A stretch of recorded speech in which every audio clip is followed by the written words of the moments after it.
نہیں، ستمگروں کے عزائم کو خاک کر دے گا، ستمگروں کے عزائم کو خاک کر دے گا، زمیں کو شعلہ نفرت سے پاک کر دے گا، زمیں کو شعلہ نفرت سے پاک کر دے گا۔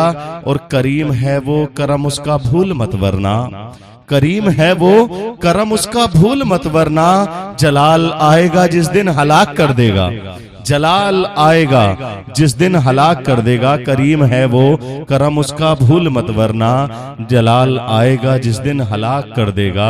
اور یوں ہی کسی کہنے والے نے کہا ہے کہ نہ سوچا نہ سمجھا جا کر بیٹھ گئے، بلکہ یوں کہہ لیجئے کہ تھکن کو اوڑھ کے بستر میں جا کے لیٹ گئے، تھکن کو اوڑھ کے بستر میں جا کے لیٹ گئے، ہم اپنی قبر مقرر میں جا کے لیٹ گئے، ہم اپنی قبر مقرر میں جا کے لیٹ گئے۔ اور تمام عمر ہم ایک دوسرے سے لڑتے رہے، تمام عمر ہم ایک دوسرے سے لڑتے رہے، مگر مرے تو برابر میں جا کے لیٹ گئے، مگر مرے تو برابر میں جا کے لیٹ گئے۔ یہ موت کوئی مذاق نہیں ہے، موت ایسی حقیقت ہے کہ اگر اس کو دل سے یاد کرو تو قسم خدا کی پسینہ آ جائے۔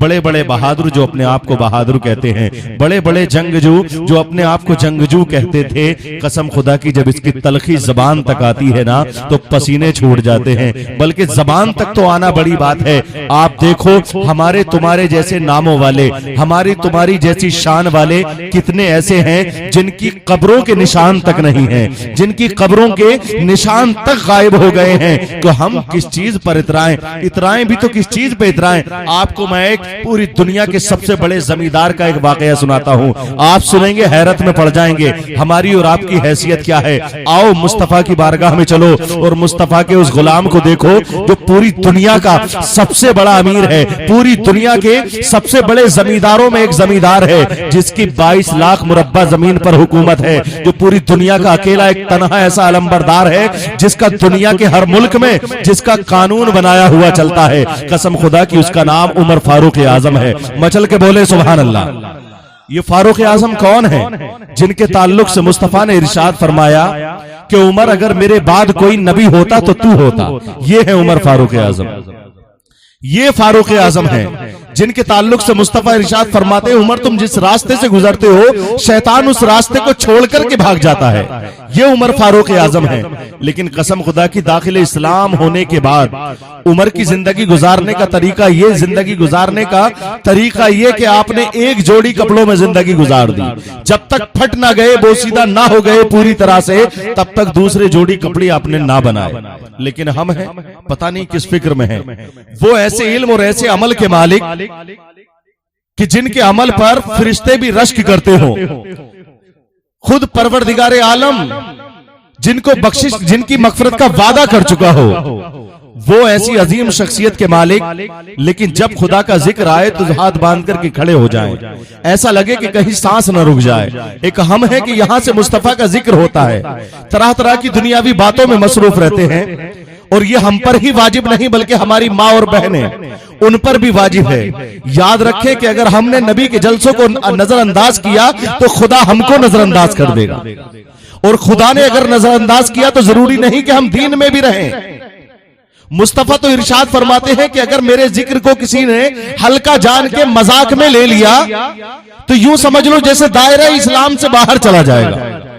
یہ حقیقت ہے، مصطفیٰ کی گستاخی کرنا کوئی معمولی بات نہیں ہے۔ مصطفیٰ ارشاد فرماتے ہیں کہ یہی ایمان ہے، مجھ پہ ایمان رکھنا، مجھ سے عقیدت رکھنا یہی ایمان ہے، اسی کو ایمان کا اصل کہا جاتا ہے۔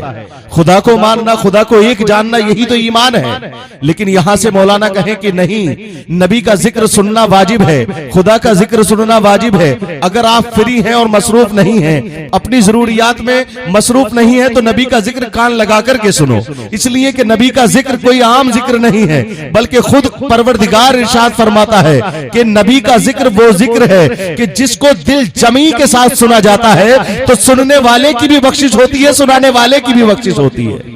یہ ہے خدا کا انعام مصطفیٰ کے غلاموں کے لیے، یہ خدا کا انعام ہے۔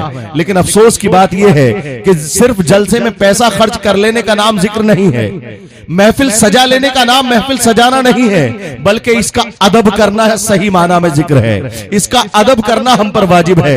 جب ہم اس کا ادب کریں گے تو ہمیں اس کا ثواب بھی ملے گا، اس کا اجر بھی ملے گا۔ لیکن اگر ہم نے اس کو مذاقن ادھر ادھر ٹال دیا، ادھر ادھر نکال دیا، نظر انداز کر دیا، تو یقین جانے کہ ہم نے خود جان بوجھ کر کے اس کی توہین کی ہے، اس کی مذمت بنائی ہے، اس کے ساتھ کھلواڑ کیا ہے۔ آپ سمجھدار لوگ ہیں، سب اہل دل لوگ ہیں، اہل وفا لوگ ہیں، پورا مجمع ذرا مچل کر نبی کی محبت میں درود پاک پڑھیں۔ پڑھیے بآواز بلند، اللہم صلی علی سیدنا مولانا محمد مبارک وسلم، صلو علیہ صلاۃ و سلام علیک یا رسول اللہ، یا حبیب اللہ، یا نبی اللہ۔ آئیے اب میں آپ کو ایک ایسے عظیم الشان شاعر سے ملوانے جا رہا ہوں، حالانکہ آپ کے تو گھر کے ہیں، قسم خدا کی آپ کے گھر کے ہیں، اور ان کا بچپنا آپ نے دیکھا ہے، ان کی جوانی آپ نے دیکھی ہے، اور آگے کا بھی انشاءاللہ سفر آپ کے ساتھ ہوگا، اس لیے کہ بڑے بابرکت اور مبارک لوگ ہیں آپ، قابل مبارکباد ہیں آپ لوگ کہ آپ ہی کے گھر سے ہیں، آپ ہی کے خاندان سے ہیں۔ شاعر اسلام مداح خیر الانام جناب عقیل الرحمان صاحب قبلہ، میں انہی کو دعوت سخن دے رہا ہوں۔ واقعی میرا ماننا تو یہ ہے کہ ان کے لہجے کی اگر زکات بھی کسی کو حاصل ہو جائے تو مجھ جیسے پھٹے بانس والا بھی نعت خواں بن جائے، صحیح بتا رہا ہوں میں۔ حقیقت میں ان کے لہجے کی اگر زکات بھی مل جائے نا تو ہم جیسوں کا تو مقدر سنور جائے۔ مچل کے بولیں ذرا سبحان اللہ۔ اور ایک بات اور بتائیں ہم آپ کو، ہم خوش نصیب ہیں، یہ ہندوستان ہے، اس ہندوستان میں جہاں بڑے بڑے بدتمیز لوگ آپ نے دیکھے ہی ہیں، ہے کہ نہیں، بڑے بڑے بدتمیز لوگ مذہب اسلام پہ انگلی اٹھاتے نظر آتے ہیں، لیکن اسی ہندوستان کی سرزمین پر نبی کے چاہنے والے ایسے بھی ہیں جو غیر مسلم ہو کے بھی نبی کی نعت لکھتے بھی ہیں، پڑھتے بھی ہیں، سبحان اللہ، لکھتے بھی ہیں، پڑھتے بھی ہیں۔ ہمارے مقدر کی بات ہے مسلمانوں کہ ایک شخص تھا، نام تھا اس کا کملیش تیواری، سنا آپ نے نام اس کا؟ وہ ایسا منحوس تھا کہ اس نے مصطفیٰ کی شان میں گستاخیاں کی، پوری دنیا کے اچھے لوگوں نے، پوری دنیا کے پڑھے لکھے لوگوں نے اس پر لعنتیں کی۔ کچھ ہی دن کے بعد وہ واصل جہنم ہو گیا، مر گیا، مٹ گیا، نام لینے والا کوئی پیدا نہیں۔ نام بھی اگر لیا جاتا ہے تو انہی الفاظ کے ساتھ لیا جاتا ہے کہ وہ منحوس تھا۔ لیکن اللہ کی شان دیکھو، مصطفیٰ کی عظمت دیکھو مسلمانوں، اور اپنے حسینی ہونے پر فخر کرو کہ اللہ رب العزت نے اسی کے پریوار سے، اسی کے خاندان سے ایک شخص کو کھڑا کیا، اس کا نام ہے وجے تیواری۔ کیا نام ہے؟ وجے تیواری۔ وہ مصطفیٰ کی نعت لکھتا ہے، مچل کے بولے سبحان اللہ۔ وہ کہتا ہے کہ ایک کملیش تیواری نہیں بلکہ پوری دنیا کے بدعقیدہ لوگ مل کر اگر مصطفیٰ کی عظمت کو گھٹانا چاہیں تو گھٹا نہیں سکتے، بلکہ مصطفیٰ کی شان تو وہ شان ہے کہ پوری دنیا کے لوگ مل کر اگر جتنا گھٹانا چاہتے ہیں اتنا ہی اللہ ان کے مرتبے کو بڑھاتا ہے، سبحان اللہ، ماشاءاللہ، سبحان اللہ۔ دیکھیے ماشاءاللہ منبر نور کی رونقوں میں اضافہ ہوا، علماء اہل سنت تشریف لائے، اللہ سے دعا ہے پروردگار عالم ان کے علم میں، عمر میں خوب خوب برکت عطا فرمائے۔ بس یہ وجے تیواری کے لکھے ہوئے چند اشعار سنیں، اور شاعر اسلام جناب عقیل الرحمان صاحب قبلہ ماشاءاللہ تشریف لا رہے ہیں۔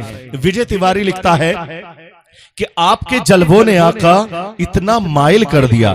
شاعری دیکھیں آپ، شاعری دیکھیں کہ آپ کے جلووں نے آقا، وجے تیواری غیر مسلم ہیں، کلمہ گو نہیں ہے۔ میں تو دعا کرتا ہوں کہ پروردگار عالم انہیں کلمے کی بھی دولت سے نواز دے، ہدایت کاملہ عطا فرمائے، ایمان کی دولت سے انہیں نواز دے۔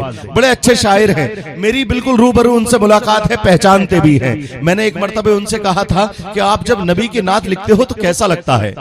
کہتے ہیں کہ اگر غزل کی شاعری ہو تو کوئی مجھے مصرع دے دے، صرف مصرع دے کر اور 5-7 منٹ کا انتظار کریں، میں 10 نہیں بلکہ 20-50 شعر لکھ سکتا ہوں، لیکن جب نبی کی نعت لکھنے کی بات آتی ہے تو میرا جسم کانپنے لگتا ہے۔ وجے تیواری کہتے ہیں میرا جسم کانپنے لگتا ہے جب نبی کی نعت کی بات آتی ہے۔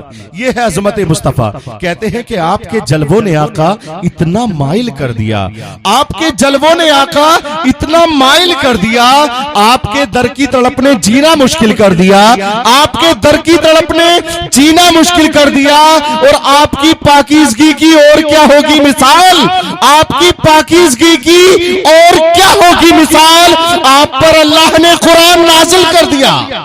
آپ پر اللہ نے قرآن نازل کر دیا، آپ کی پاکیزگی کی اور کیا ہوگی مثال، آپ پر اللہ نے قرآن نازل کر دیا۔ یہ ہے عقیدت۔ آپ دیکھیں، اللہ سے دعا ہے پروردگار وجے تیواری کو ایمان کی دولت سے نواز دے۔ اور لکھتے ہیں کہ مجھ کو لگتی ہے دنیا میں سب سے بھلی، مجھ کو لگتی ہے دنیا میں سب سے بھلی میرے آقا کے روزے پہ جاتی گلی۔ دیکھیں خیال تو دیکھیں، اگلے شعر میں آپ خیال دیکھیں وجے تیواری کا۔ ہم سوچتے ہیں کہ اگر ہمیں سرکار کی چوکھٹ نصیب ہو جائے تو آنکھوں سے بھی لگائیں اور چومیں بھی، ہمیں سرکار کے نشان، سرکار کے قدم مبارک کے نشان مل جائیں تو ان کو چومیں بھی اور آنکھوں سے بھی لگائیں۔ لیکن وجے تیواری کا خیال دیکھیں، قسم خدا کی میرا دل چاہتا ہے کہ میں اس مصرے پہ اپنی جان دے دوں کہ مجھ کو لگتی ہے دنیا میں سب سے بھلی میرے آقا کے روزے پہ جاتی گلی، میرے آقا کے روزے پہ جاتی گلی، اور جی میں آتا ہے اس کے قدم چوم لوں، جی میں آتا ہے اس کے قدم چوم لوں، میرے آقا کے ہاتھوں جو بکری پلی۔ کیا خیال ہے یار، کیا خیال ہے وجے تیواری کا۔ دیکھیے وجے تیواری کا خیال دیکھیں آپ، کہتا ہے جی میں آتا ہے اس کے قدم چوم۔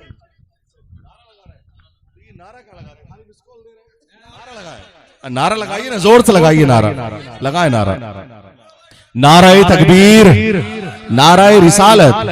یار کرناٹکا میں سینکڑوں ایسے کٹر پنتھیوں کے سامنے جب ایک لڑکی نعرہ لگا سکتی ہے تو آخر ہم تو مرد ہیں نا، محفل بھی ہماری اپنی ہے، مجمع بھی ہمارا اپنا ہے، سپورٹر بھی ہیں اور ووٹر بھی ہیں، تو پھر نعرہ لگانے میں ہچکچاہٹ کیسی؟ وہاں ایک بچی فاسسٹ طاقتوں کے سامنے نعرہ لگاتی ہے، ہم تو پھر بھی اپنے گھر میں بیٹھے ہیں لیکن نعرہ لگاتے ہوئے ہچکچاہٹ، کیسی ہچکچاہٹ؟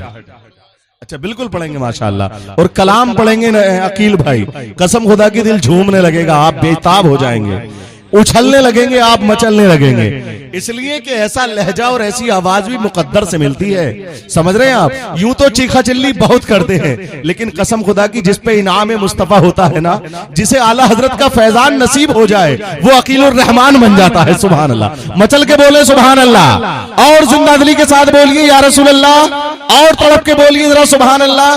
اب شعر سنیے، یہ چار مصرے اور سیدھے عقیل الرحمان صاحب قبلہ، ان کی ذات محتاج تعارف نہیں، لیکن میں تو صرف اتنا کہتا ہوں کہ پیاس ہوٹوں کی دل میں چھپا رکھی ہے، ہم نے آقا سے بڑی آس لگا رکھی ہے، اور اس کی نعتوں کی کشش کیسے بتاؤں تم کو، اس کے لہجے نے میری نیند اڑا رکھی ہے، اس کے لہجے نے میری نیند اڑا رکھی ہے۔